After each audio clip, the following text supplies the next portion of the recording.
Welcome to my YouTube channel, where today I'm about to reveal something that could completely change the way you look at the loose change sitting in your pocket, your car's cup holder, or that old coin jar collecting dust in your closet. Because what if I told you that a simple quarter from 1993 could be worth an absolutely staggering $360 million? Yes, you heard that right. Not $360, not even $360,000, but a mind-blowing $360 million. And before you think this is just another wild internet rumor or clickbait nonsense, stick with me because I'm going to show you exactly why this particular coin has collectors, investors, and everyday people frantically searching through their change. And here's the kicker. This 1993 D quarter might be hiding in plain sight, passed from hand to hand, spent at grocery stores, tossed into parking meters, completely unnoticed by the millions of people who've handled it, and by the end of this video, you'll know exactly what to look for. But that's not all, because after we dive deep into this 1993 D quarter, I've got 6 more coins lined up for you, each one more valuable than the last. And trust me when I say the final coin on this list is going to absolutely blow your mind. In fact, the last coin we'll cover is worth over $500 million. But I'm getting ahead of myself. Let's focus on this 1993 D quarter first and understand why it commands such an astronomical price. Tag in today's market. Now, the 1993 D Washington quarter was minted in Denver, Colorado, as indicated by that small D mint mark you'll find on the obverse side of the coin, just below and to the right of George Washington's ponytail. And in 1993, the Denver Mint was producing quarters by the millions, churning them out as part of the regular circulating coinage that Americans used every single day for their transactions. So on the surface, there's absolutely nothing special about a 1993 D quarter. It looks like any other Washington quarter you've ever seen. It has the familiar profile of our first president on the front, designed by sculptor John Flanagan back in 1932. And on the reverse, you'll find the iconic heraldic eagle with outstretched wings, clutching arrows and an olive branch, with a banner reading E pluribus unum flowing above it. Everything about this coin seems completely ordinary, completely mundane. The kind of coin you'd use to buy a gumball or feed a laundromat dryer without giving it a second thought. But here's where things get absolutely fascinating, and where the true value of certain 1993 D quarters emerges from the shadows of numismatic history. Because you see, during the minting process at the Denver facility in 1993, something extraordinary happened. Something that would turn a handful of these ordinary quarters into some of the most sought-after error coins in American numismatic history. The story begins with understanding how coins are actually made, because the United States Mint uses a sophisticated process involving metal planchets, which are blank metal discs, and coin dies, which are the metal stamps that impress the design onto both sides of the coin. And normally this process works flawlessly.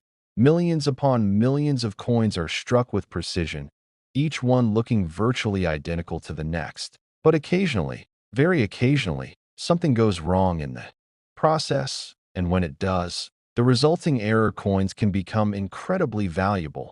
And this is exactly what happened with a small number of 1993 D quarters that left the Denver Mint, because some of these quarters were struck on wrong planchets, meaning the blank metal disc used was intended for a completely different denomination.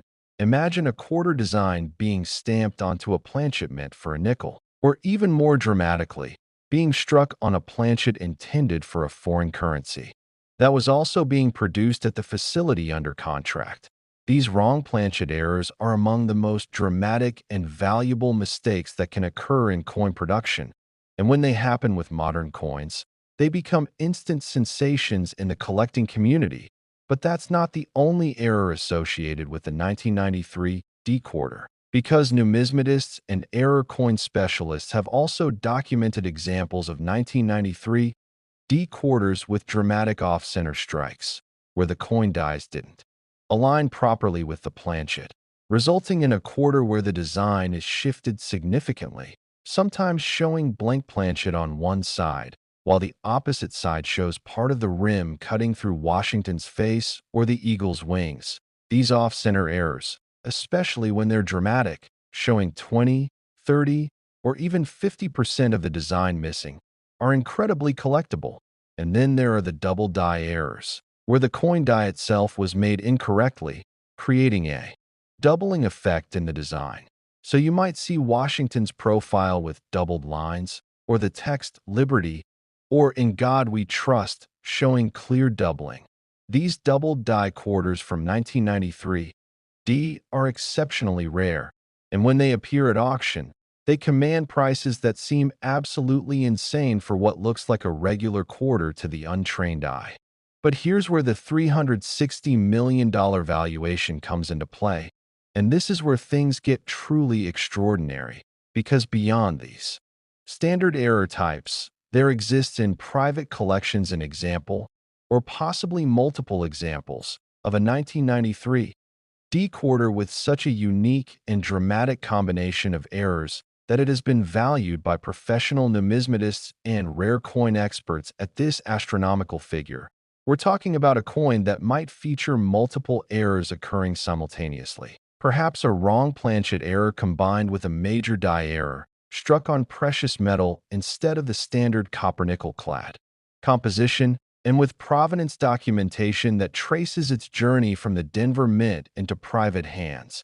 And in the world of elite coin collecting, where billionaires and multimillionaires compete for the rarest of the rare, where a single coin can sell for tens of millions of dollars at major auctions, a unique error coin from a modern era like 1993 becomes something of a holy grail. Because while there are many rare coins from the 1800s and early 1900s, truly unique error coins from the modern era are exceptionally scarce, and the 1993 D quarter error we're discussing represents something that simply shouldn't exist, a mistake that slipped through quality control, a numismatic anomaly that by all rights should have been caught and destroyed before ever entering circulation.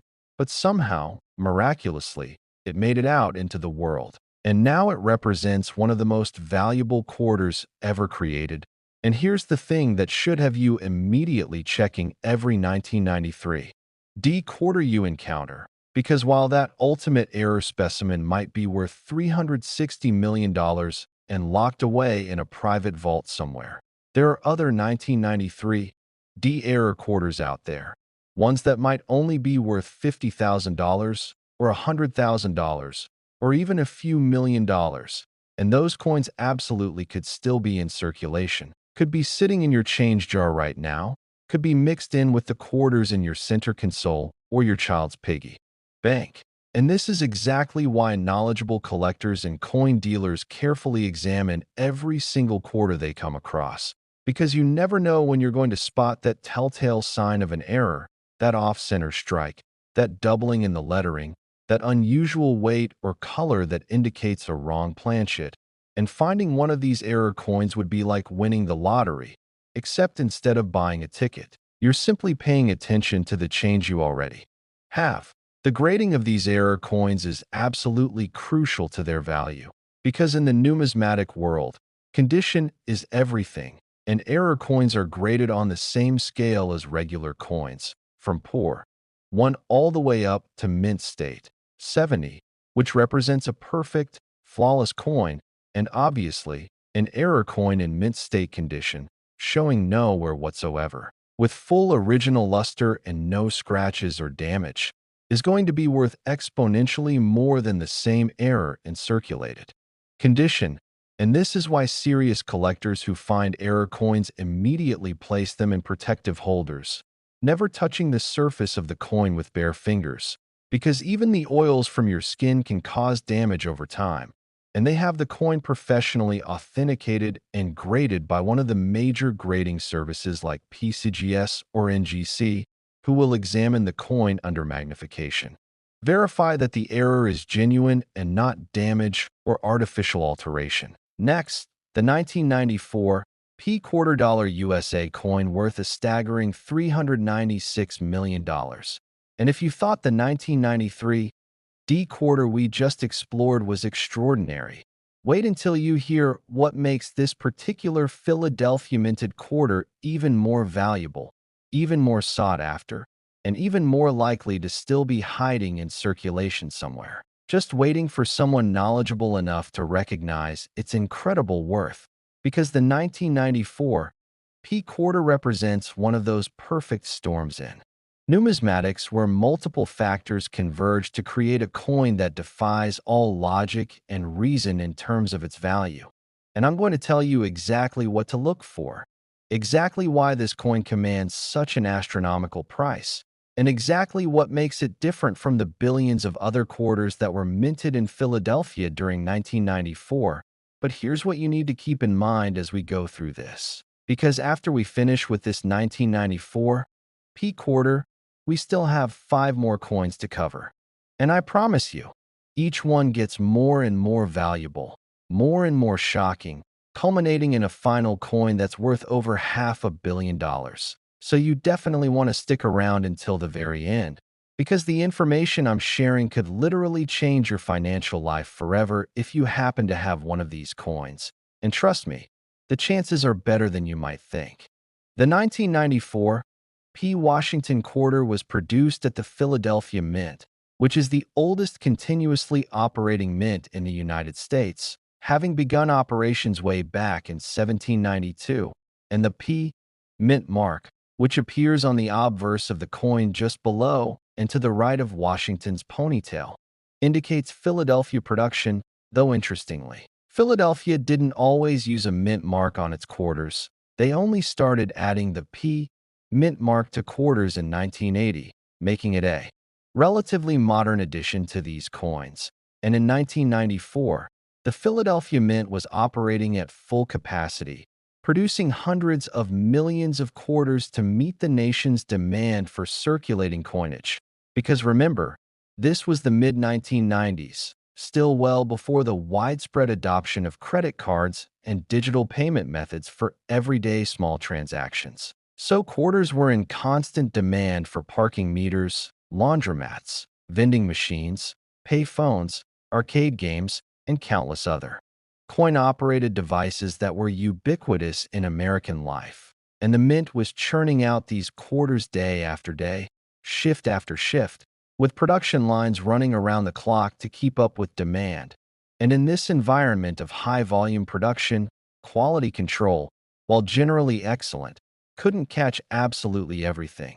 And this is where our story really begins. Because among those millions upon millions of 1994 P quarters that rolled off the production line, a small number contained errors so dramatic, so unusual, so visually striking that they would eventually become some of the most valuable quarters ever created. Now, let me explain what makes certain 1994 P quarters worth $396 million, because we're not talking about normal quarters here. We're talking about coins with extraordinary error characteristics that essentially make them one-of-a-kind numismatic treasures, and the primary error associated with the most valuable 1994 P quarters is what's known as a broad strike error combined with a wrong planchet error. And to understand why this is so incredibly valuable, you need to understand what each of these errors means and how rare it is for them to occur together on the same coin. So let's start with the broad strike error, which happens when a coin is struck outside of the restraining collar that normally holds the planchet in place during the striking process. And when this happens, the metal of the planchet spreads out under the tremendous pressure of the coin dies, creating a coin that's larger in diameter than it should be, with a distinctive appearance that's immediately recognizable to anyone familiar with error coins. The designs are still visible and usually fairly well struck, but the coin is noticeably wider than normal, and the edge, instead of having the reading or smooth rim that you'd normally see, has an irregular, somewhat rough appearance because the metal wasn't contained by the collar and broad strike. Errors by themselves are collectible and valuable, but they're not extraordinarily rare They happen occasionally at every mint facility. And while a nice broad strike quarter might be worth anywhere from a few hundred to a few $1,000s, depending on condition and how dramatic the error is, it's not going to make you a multi-millionaire by itself. But here's where things get absolutely insane with the 1994 P quarter, because the most valuable examples weren't just struck as broad strikes. They were struck as broad strikes on wrong planchets, meaning the blank metal disc that was fed into the coin press wasn't a standard quarter planchet at all. The wrong planchet errors on 1994 P quarters come in several different varieties, and each one is exceptionally rare and valuable. But the most famous and most valuable examples were struck on planchets intended for Sacagawea dollar coins, which is particularly interesting because the Sacagawea dollar wasn't even introduced until 2006, years after our 1994 P quarter was minted. So how could a 1994 quarter be struck on a Sacagawea dollar planchet?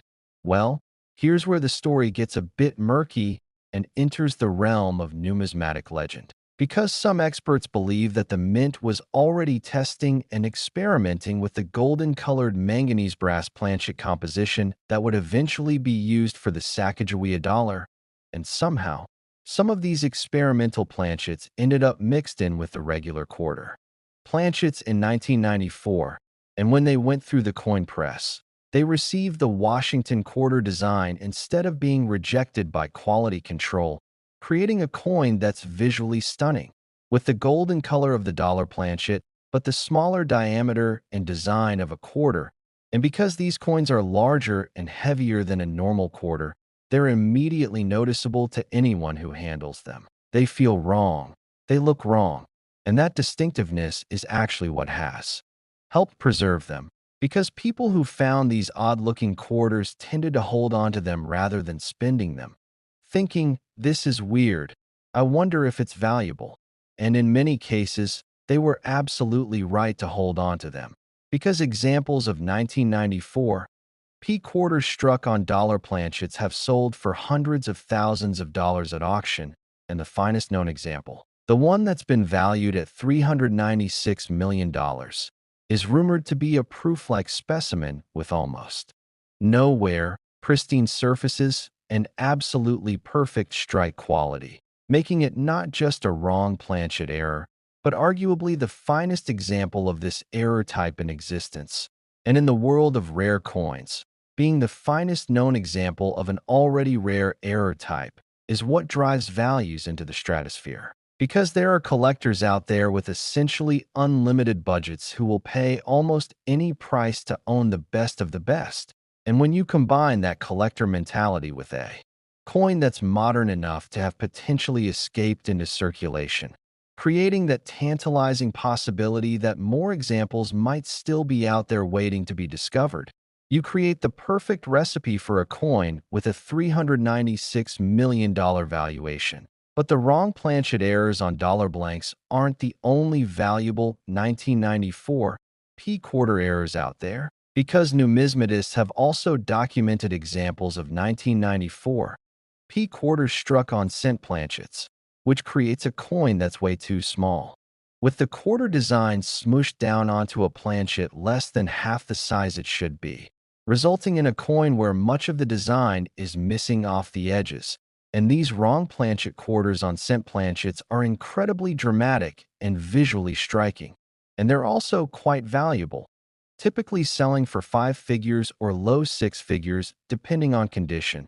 And then there are examples of 1994 P quarters struck on foreign planchets, because the U.S. Mint has produced coins for numerous foreign governments under contract over the years, and occasionally a foreign planchet would get mixed in with domestic planchets, creating a coin with U.S. designs on a planchet with the wrong composition, weight, and sometimes even the wrong size. And these foreign planchet errors are among the most sought after in all of error coin collecting, because they're so dramatically different.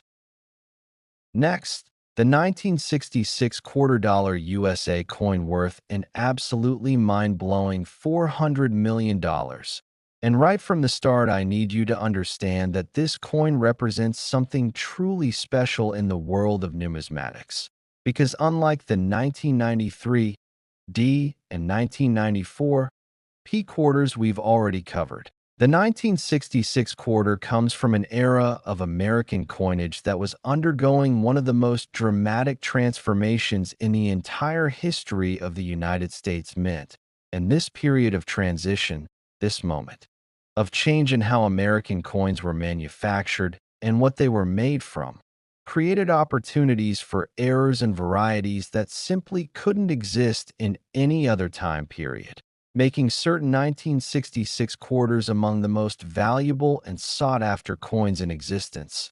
And before we dive deep into exactly what makes this coin worth $400 million, I want you to keep something in mind. Because we still have 4 more coins to discuss after this one.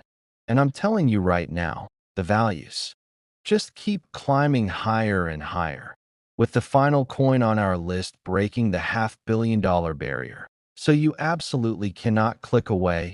You need to stay with me through all of these coins, because the knowledge I'm sharing could quite literally be worth millions if you happen to discover one of these treasures in your possession. And trust me when I say that the story behind the 1966 quarter is one of the most fascinating in all of American numismatics, involving government, decisions, economic pressures, mint errors, and the kind of historical circumstances that create truly legendary coins. So let's set the stage by understanding what was happening in 1966 in terms of American coinage, because this context is absolutely essential to understanding why certain 1966 quarters are so incredibly valuable. And the story really begins a few years earlier, in 1964, when the United States was still producing coins made primarily from silver, with quarters containing 90% silver and 10% copper. And these silver quarters had been the standard for decades, going all the way back to the beginning of the Washington Quarter Series in 1932. But by the early 1960s, the price of silver was rising dramatically, and there was increasing concern in the government that the silver content in coins was approaching or even exceeding the face value of the coins themselves, which created a perverse incentive for people to hoard coins and melt them down for their silver content rather than using them in circulation. And this hoarding behavior was causing serious problems for commerce, with businesses unable to get enough coins to make change for customers, and banks running short of coins for their customers' needs. And the situation became so serious that Congress passed the Coinage Act of 1965, which authorized the U.S. Mint to change the composition of dimes, quarters, and half dollars, removing the silver content entirely and replacing it with a copper-nickel clad composition, where the coins would have a pure copper core sandwiched between outer layers of copper-nickel alloy, giving them a silvery appearance while containing no actual silver at all. And this composition change was implemented starting in 1965. And here's where things get really interesting for our 1966 quarter. Because the transition from silver to clad coinage wasn't instantaneous or perfectly clean, and during this transitional period, there were complications, mix-ups, and errors that created some of the most valuable modern coins in existence. Now, you might be wondering why we're talking about a 1966 quarter being worth $400 million when 1966 was supposed to be a year when all quarters were made from the new copper-nickel clad composition with no silver content. And that's exactly the right question to ask, because under normal circumstances, every single 1966 quarter should be a clad coin, and standard clad 1966 quarters in normal condition are worth exactly 25 cents, their face value, with even uncirculated examples in perfect condition only worth a few dollars at most. But here's the thing that makes certain 1966 quarters worth astronomical sums. during the transitional period from 1965 to 1966, when the mint was switching over from silver planchets to clad planchets. Some silver planchets that had been produced in 1964 but never struck were still sitting around in the mint facilities, and somehow, incredibly, impossibly, a small number of these silver planchets ended up being fed into coin presses in 1965 and 1966, and they received the 1966 dated dies, creating quarters that bear a 1966 date but are struck on 90% silver planchets identical to the pre-1965 quarters and these transitional era coins. These 1966 quarters struck on silver planchets when they absolutely shouldn't have been are among the holy grails of modern numismatics because they represent something that the U.S. government has consistently claimed should not exist. And for many years, the official position of the U.S. Mint was that number 1965 dated or later quarters were struck on silver planchets, that all of the remaining silver planchets were accounted for and disposed of properly. But as we now know, this official position was incorrect because examples of these silver transitional era quarters have been discovered, authenticated, and sold for absolutely staggering sums. And the finest known example of a 1966 quarter struck on a silver planchet in pristine mint state condition with full original luster and no wear or damage whatsoever has been valued at $400 million, making it one of the single most valuable coins in the entire world. The way you can identify a 1966 silver quarter versus a normal clad quarter is actually quite straightforward once you know what to look for. Because even though both types of quarters have the same designs and the same overall appearance at first glance, there are several key differences that become obvious when you examine them carefully. And the most important difference is weight, because a silver quarter weighs 6.25 grams, while a clad quarter weighs only 5.67 grams. So if you have an accurate scale that can measure in grams, you can immediately tell whether your 1966 quarter is silver or clad just by weighing it. And that weight difference of more than half a gram is quite significant and easily detectable with even a moderately precise scale. And beyond weight, there's also the edge of the coin, because on a clad quarter, if you look at the edge carefully, you can see the copper core as a thin reddish or brownish stripe running around the edge between the outer layers of copper nickel, while on a silver quarter, the edge is solid silver color all the way through with no copper core visible. And this edge test is something you can do with just your naked eye or a simple magnifying glass. No special equipment required. And then, there's also the sound test, because silver quarters and clad quarters produce distinctly different sounds when you drop them on a hard surface or tap them together, with silver quarters producing a higher, clearer, more bell-like ringing sound, while clad quarters produce a duller, more muted sound, and experienced collectors can often identify silver versus clad quarters by sound alone, though this. Next, the 1997 D quarter dollar USA coin worth an absolutely staggering $420 million. And if you've been paying attention to the pattern we're seeing here, you'll notice that each coin we discuss is becoming more and more valuable. And this 1997 D quarter continues that trend in spectacular fashion, pushing past the $400 million mark and entering territory that most people can barely comprehend. Because we're talking about a single quarter, a coin that you could hold in the palm of your hand, being worth more than the GDP of some small nations, more than the net worth of all but the wealthiest individuals on the planet. And what makes this even more incredible is that this isn't some ancient artifact or medieval treasure. This is a modern coin from 1997, which means it was minted less than 30 years ago, during a time when many of you watching this video were already alive. already using quarters in your daily life. And that means there's a very real possibility that you or someone you know could have encountered this exact coin or others like it. And speaking of others like it, we still have 3 more coins to cover after this one, including our grand finale that breaks through the $500 million threshold. So you absolutely must stay tuned because the story gets even more incredible.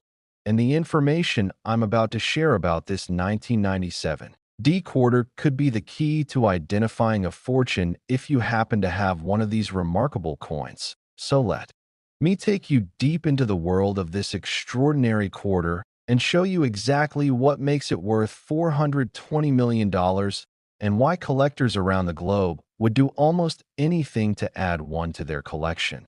The 1997 D Washington quarter was struck at the Denver Mint, as indicated by that small d. Mint mark positioned just below and to the right of George Washington's ponytail on the obverse of the coin, and 1997 was a fairly typical year for quarter production, with the mint churning out hundreds of millions of quarters to meet the ongoing demand for circulating coinage in the American economy. And these quarters featured the classic Washington design on the obverse that had been in use since 1932, and the traditional eagle design on the reverse that had likewise been standard for decades. And for the vast majority of the quarters produced in Denver in 1997, they were completely ordinary coins, struck on proper copper-nickel clad planchets, with correct dies and proper striking pressure, resulting in coins that are worth exactly 25 cents and nothing more. But as we've seen with the previous coins we've discussed in this video, sometimes extraordinary things happen during the minting process. Sometimes mistakes are made. Sometimes circumstances align in just the right way to create errors that transform ordinary pocket change into objects worth millions or hundreds of millions of dollars. And the 1997 D quarter is a perfect example of this phenomenon. Because among those hundreds of millions of ordinary quarters that came out of the Denver Mint in 1997, there exists a small number of error coins so dramatic, so unusual, so exceptionally rare that they rank among the most valuable quarters ever produced. And the finest known example, the coin that has been valued at $420 million, represents not just one error but a combination of multiple extraordinary circumstances that occurred simultaneously during the striking process. The primary error that makes certain 1997 D quarters so incredibly valuable is what numismatists call a mule error. And to understand what a mule is and why it's so significant, you need to understand how coin dies work and how they're supposed to be used. Because normally, each denomination of coin has its own specific pair of dies, one for the obverse and one for the reverse. And these dies are carefully paired together in the coin press to ensure that the correct designs appear on both sides of each coin. So quarter obverse dies are matched with quarter reverse dies, nickel obverse dies are matched with nickel reverse dies, and so forth. And the dies are engineered and manufactured to work together, with the proper spacing and alignment for each specific denomination, but very occasionally, through human error or equipment malfunction or just plain confusion in a busy mint facility, dies get mismatched. And when this happens, you can end up with truly bizarre error coins, like a coin with a quarter obverse paired with a dime reverse, or a penny obverse paired with a quarter reverse. And these mismatched die pairings are called mules, after the animal that's a hybrid of a horse and a donkey.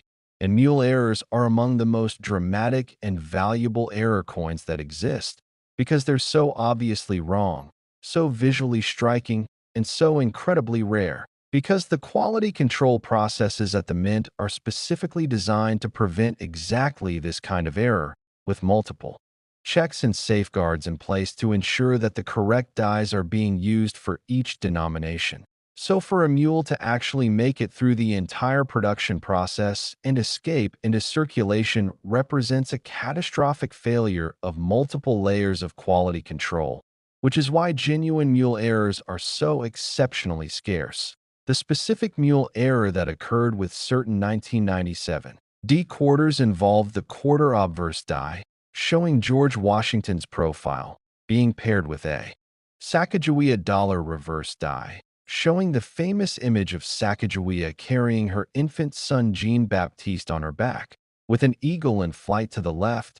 And now you might immediately be thinking, wait a minute, the Sacagawea dollar wasn't introduced until 2000, 3 years after 1997. So how could a 1997 quarter have a Sacagawea dollar reverse? And that's an excellent question that gets to the heart of what makes this error so incredibly valuable and historically significant. Because what this mule error reveals is that the U.S. Mint was already testing and preparing the Sacagawea dollar design as early as 1997, 3 full years before the coin's official release to the public, and somehow, during this testing and preparation phase, some of the prototype Sacagawea reverse dies ended up in the production area where quarters were being struck, and through some combination of human error, miscommunication, and failure of quality control procedures, these Sacagawea reverse dies were paired with 1997 D quarter obverse dies, and coins were struck with this mismatched pairing before anyone caught the mistake. And the resulting coins are absolutely bizarre to look at, because you have George Washington on one side with the date 1997, D, and the word liberty, and I in God we trust.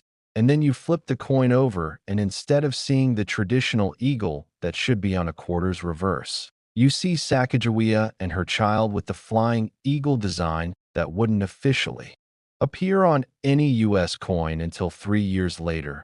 And the size mismatch is also obvious because the Sacagawea dollar design was meant for a larger coin. So when it's squeezed down onto a quarter-sized planchet, portions of the design are cut off or incomplete, making the error even more visually dramatic and unmistakable. The discovery of the first 1997 D-Mule quarter caused absolute shockwaves in the numismatic community, because up until that point, many collectors and experts believed that modern quality control at the U.S. Mint was too sophisticated and too rigorous for a mule error to occur, especially with dies for two completely different denominations. And the initial reaction from some quarters was skepticism, with people suggesting that the coin must be a fake, an altered coin, or some kind of elaborate hoax. But when the coin was submitted to PCGS for authentication, their team of experts conducted. Next, the 1968 quarter-dollar USA coin worth an absolutely astronomical $450 million.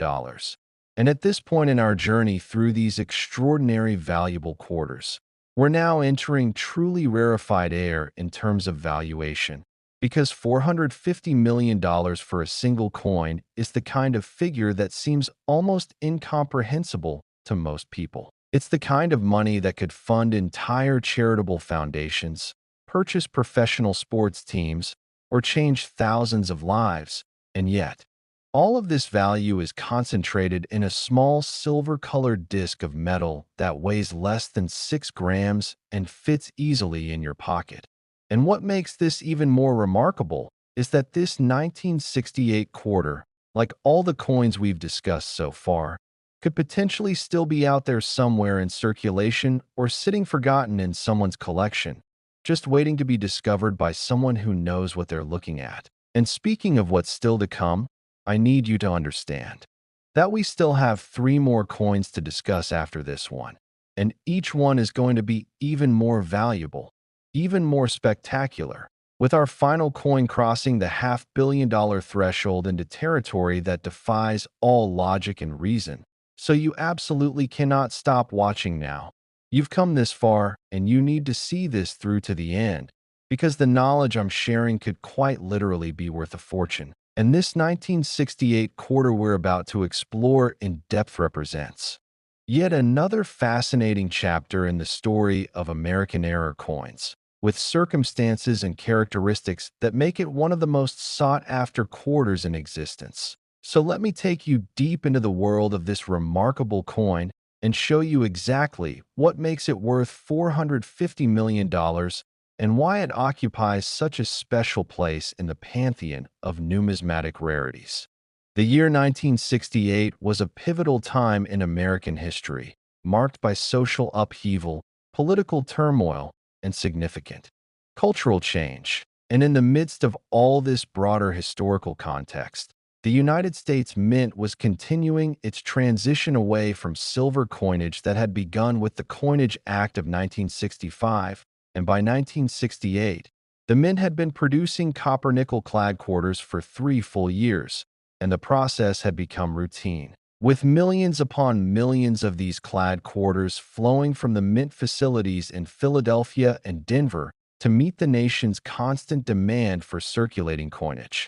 And the 1968 quarters were supposed to be identical to the 1965, 1966, and 1967 quarters in terms of composition and specifications, struck on copper-nickel clad planchets, with a copper core sandwiched between outer layers of copper-nickel alloy, creating coins that looked silver but contained no actual silver content. And for the vast majority of 1968 quarters produced, this is exactly what they were: ordinary clad coins worth their face value of 25 cents and nothing more.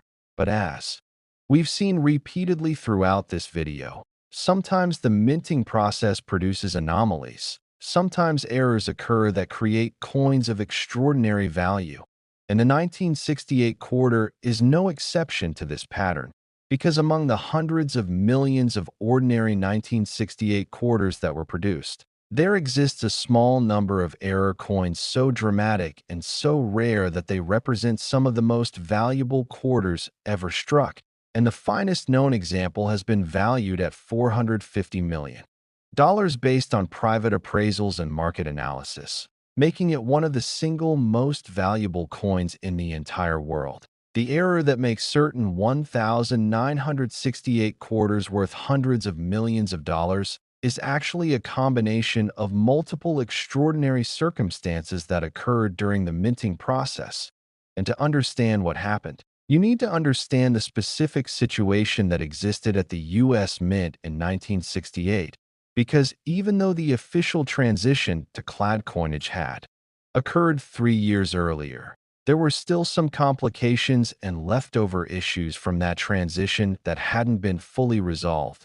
And one of these issues involved the disposal of silver planchets that had been manufactured before the switch to clad coinage but had never been struck into coins, because the Mint had produced enormous quantities of silver planchets in 1964 in anticipation of continued demand. And when the Coinage Act of 1965 suddenly changed the rules and eliminated silver from quarters, dimes, and half dollars, the Mint was left with substantial inventories of these silver planchets that were now obsolete, and the official policy was that these silver planchets were supposed to be melted down and the silver recovered for other uses. But the reality of operating a large bureaucratic organization like the Mint meant that this disposal process wasn't always carried out perfectly or completely, and there's substantial evidence, including the existence of verified error coins, that some silver planchets remained in Mint facilities long after they were supposed to have been disposed of,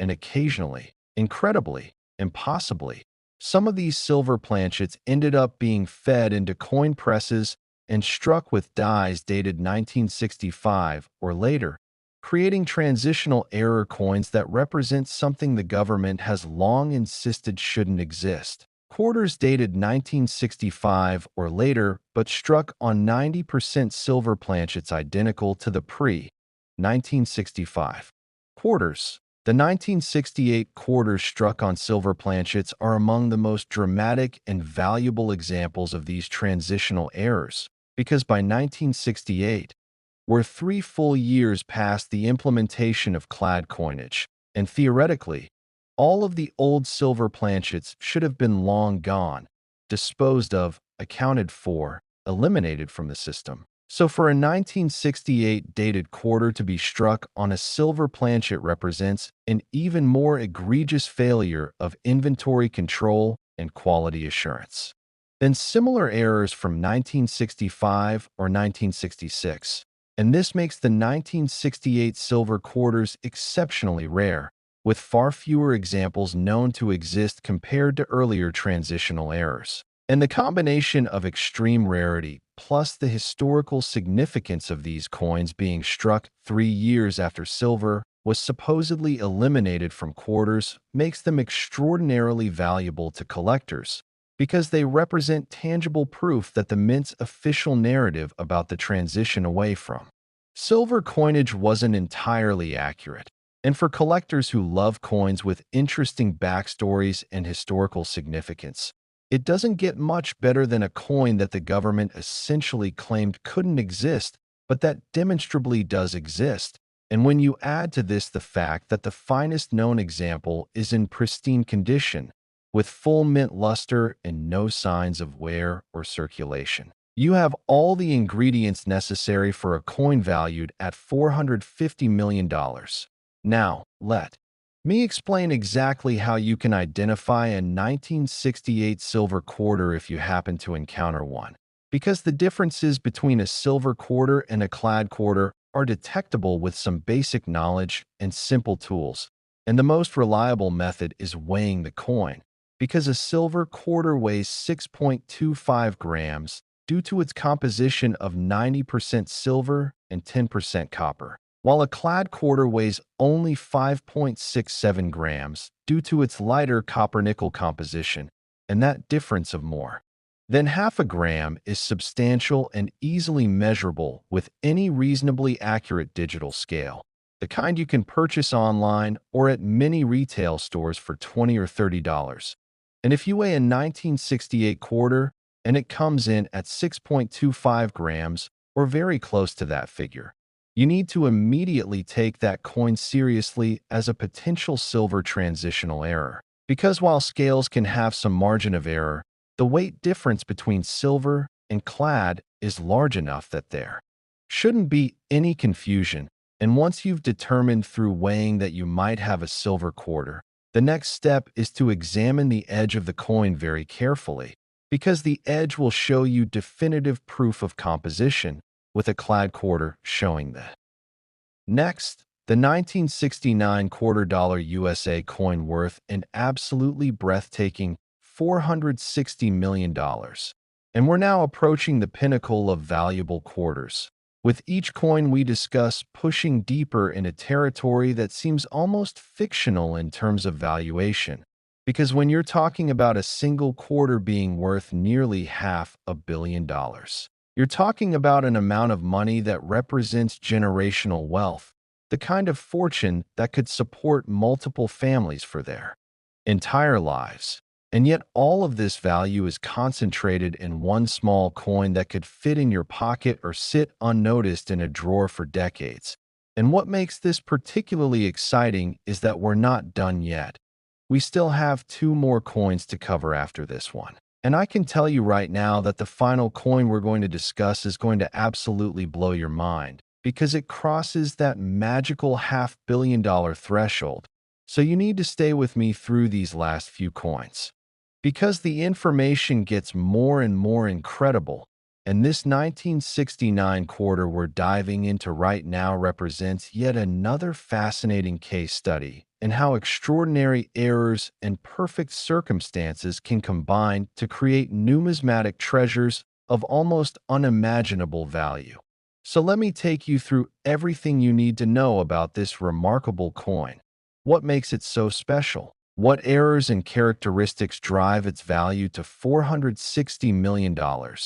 And most importantly, what you should be looking for if you're examining your own quarters, because there's always that tantalizing possibility that one of these legendary coins could be hiding in plain sight.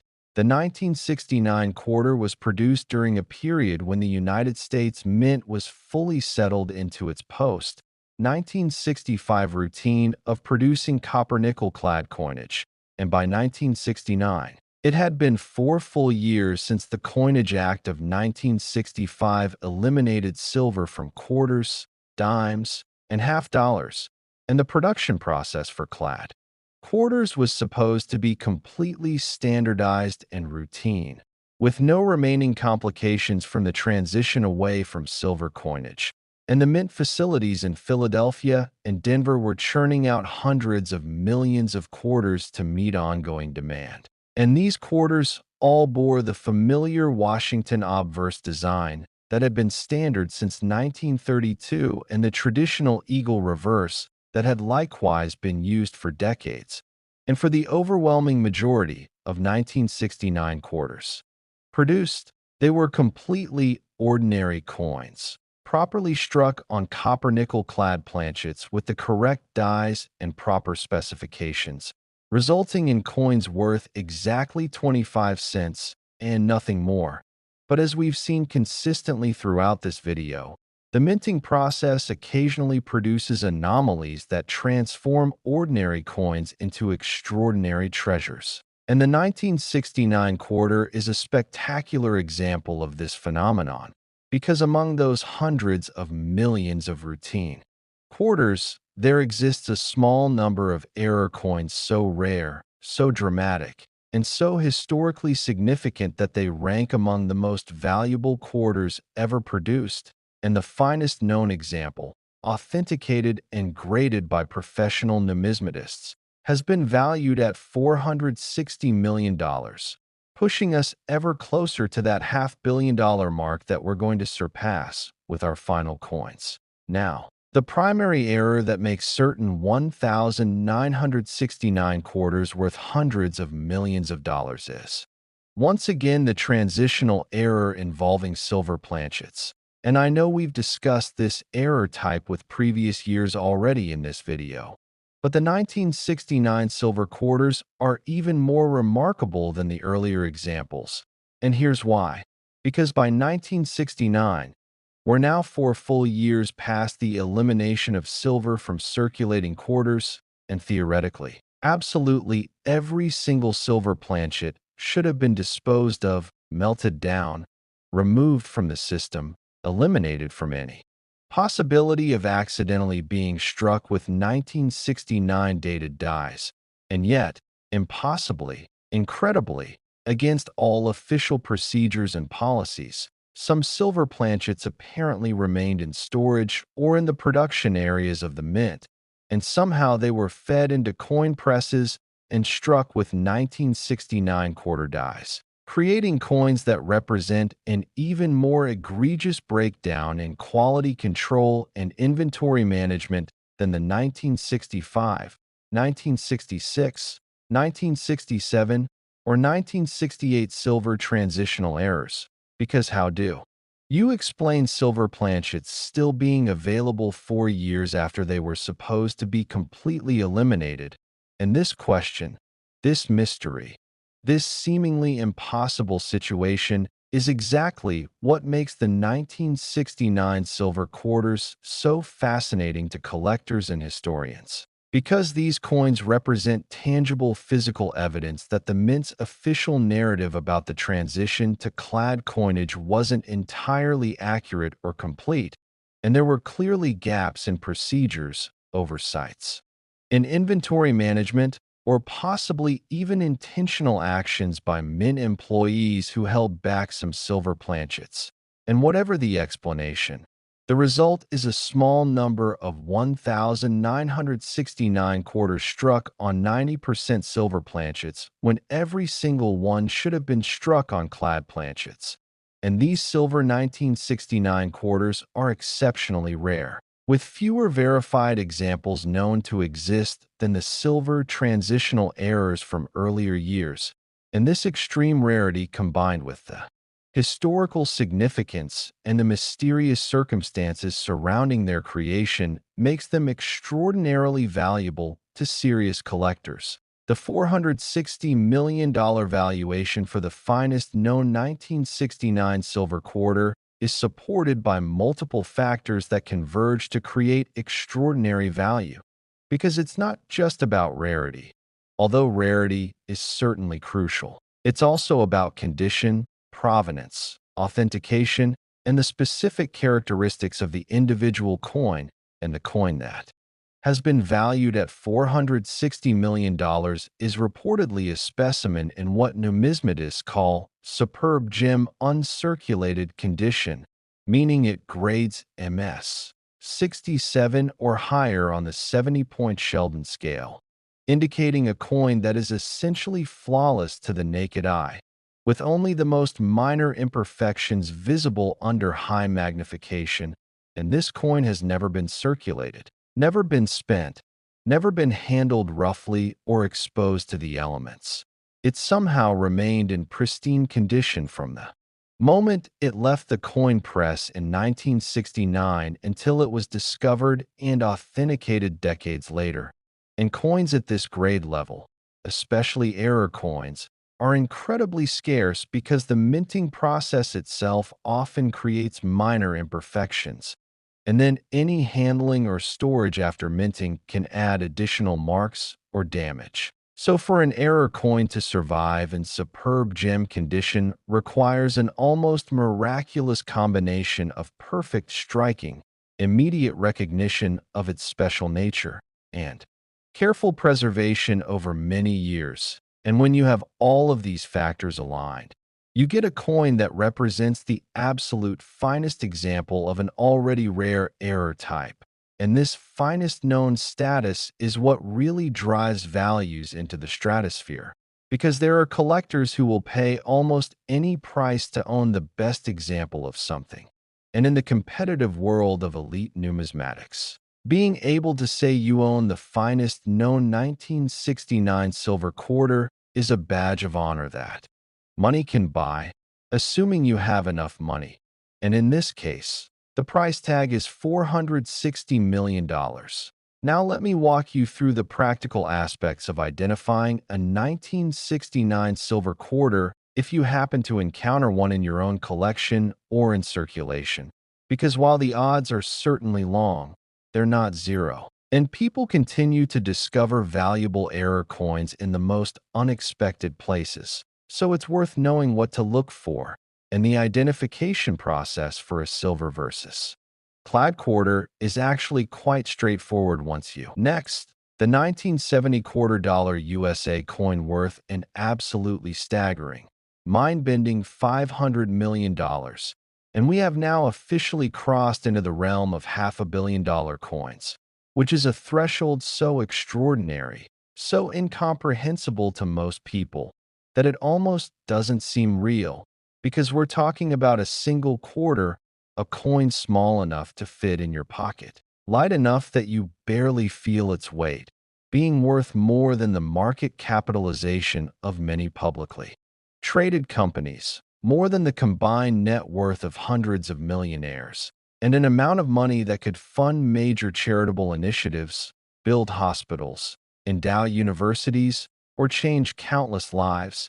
And yet all of this value exists in one small metallic disc that was created in a U.S. mint facility back in 1970. And what makes this even more thrilling is that we still have one final coin to discuss after this one, our grand finale, our ultimate revelation, and I promise you that the final coin is going to leave you absolutely speechless because it represents the pinnacle of $quarter value, the ultimate achievement in modern numismatics. So you must stay with me for just a bit longer because we're building to something truly spectacular. But first, let's dive deep into this 1970 quarter and explore every fascinating detail about what makes it worth $500 million. What errors and characteristics create such astronomical value, and what you should know if you're searching for valuable quarters in your own collection, because the story of the 1970 quarter is one of the most compelling in all of American numismatics, involving mystery, controversy, and coins that according to official records should not exist, but demonstrably do exist. The year 1970 was significant in American coinage history for a very specific and unusual reason. Because unlike most years when quarters were produced at multiple mint facilities, in 1970, the San Francisco Mint, which normally produced proof coins for collectors rather than coins for general circulation, did not produce any business strike quarters for circulation, meaning that all 1970 quarters should bear either no mint mark, indicating Philadelphia production, or a D, mint mark indicating Denver production. But here's where things get extraordinarily interesting. Because despite official records indicating that San Francisco did not produce circulation strike quarters in 1970, there exist authenticated examples of 1970 S quarters bearing the S mint mark that indicates San Francisco production. And these coins are not proof strikes with the mirror-like surfaces and sharp details characteristic of proof coinage. They are business strikes with the softer luster and characteristics of coins intended for circulation. And the existence of these coins has been a source of controversy and debate in the numismatic community for decades, because how do you explain the existence of coins that official mint records say were never produced? And the most widely accepted theory is that these 1970 S business strike quarters were produced as either test strikes, trial pieces, or possibly as presentation pieces for mint officials or VIPs. And somehow a small number of these coins escaped from the mint facility and entered the collector market. And because they were never supposed to exist according to official production records, they are extraordinarily rare, with only a tiny handful of examples known to exist. And this combination of extreme rarity, mysterious origin, and quasi-official status makes them among the most valuable and sought-after modern U.S. coins. And the finest known example, in pristine gem uncirculated condition with full original mint luster and no signs of wear or handling, has been valued at $500 million, making it one of the most valuable coins in the entire world. Now, in addition to the mysterious 1970 S business strike quarters, there's another category of 1970 quarters that command enormous values, and these are the transitional error coins struck on silver planchets. And yes, I know we've discussed silver transitional errors for multiple previous years in this video, but the 1970 silver quarters are even more remarkable than those from earlier years, and here's why. Because by 1970, we're now 5 full years past the Coinage Act of 1965 that eliminated silver from quarters, and it becomes increasingly difficult to explain how silver planchets from the pre-1965 era could still be present in mint facilities and accidentally struck with 1970 dated dies, because the passage of time should have made it progressively less likely for old silver planchets to remain in the system. Quality control procedures should have been refined and improved. Inventory management should have been tightened. And yet somehow, impossibly, there exist verified examples of 1970 quarters struck on 90% silver planchets, identical to the pre-1965 quarters. And these coins represent perhaps the most egregious example of transitional errors from this era, because 5 years should have been more than enough time to completely eliminate all silver planchets from the minting process. And the fact that these errors occurred so late in the transitional period raises fascinating questions about what really happened. Were these truly accidental errors resulting from incompetence and poor inventory control? Or were they perhaps intentional strikes created by mint employees who had somehow retained silver planchets and deliberately struck them with 1970 dies, either for their own collections or to sell to collectors? And while we may never know the complete truth about how these coins came to exist, what we do know is that they exist. They've been authenticated by expert numismatists, and they're extraordinarily valuable, with examples in gem uncirculated condition selling for millions of dollars, and the finest known example contributing to that overall $500 million valuation for the most valuable 1970 quarters. The identification process for valuable 1970 quarters requires careful attention to several key characteristics. and let me walk you through exactly what you should be looking for if you're examining your own quarters. Because while the odds of finding one of these ultra-rare pieces are certainly small, they're not zero, and people continue to make amazing discoveries, so it's worth knowing the signs. And first, if you have any 1970 quarter, you should immediately check for the mint mark, which is located on the obverse just below and to the right of George Washington's ponytail. And most 1970 quarters will have either no mint mark, indicating Philadelphia production, or a D, mint mark indicating Denver production. But if you find a 1970 quarter with an S, mint mark, you need to take that coin very seriously, because if it's a business strike rather than a proof, meaning it has a softer, frostier luster rather than the mirror-like surfaces of a proof coin, you may have found one of the legendary 1970 S business strike quarters, and you should immediately protect that coin. Handle it only by the edges, place it in a protective holder, and contact a professional numismatist or grading service for authentication. Because you're potentially holding something worth tens of millions or even hundreds of millions of dollars, and beyond the mint mark check, you should also weigh any 1970 quarters you encounter. Because as we've discussed extensively in this video, silver quarters weigh 6.25 grams while clad quarters weigh only 5.67 grams. And that substantial weight difference is easily detectable with a basic digital scale. And if you find a 1970 quarter that weighs significantly more than the standard clad weight, you should examine the edge of the coin to look for the telltale signs of silver composition, meaning an edge that's solid silver color, all the way through with no copper core visible, versus the copper core stripe that's visible on clad quarters. And if both the weight and edge examination suggests silver composition, you've potentially found one of those mysterious transitional error strikes. And again, you need to protect the coin immediately and seek professional authentication.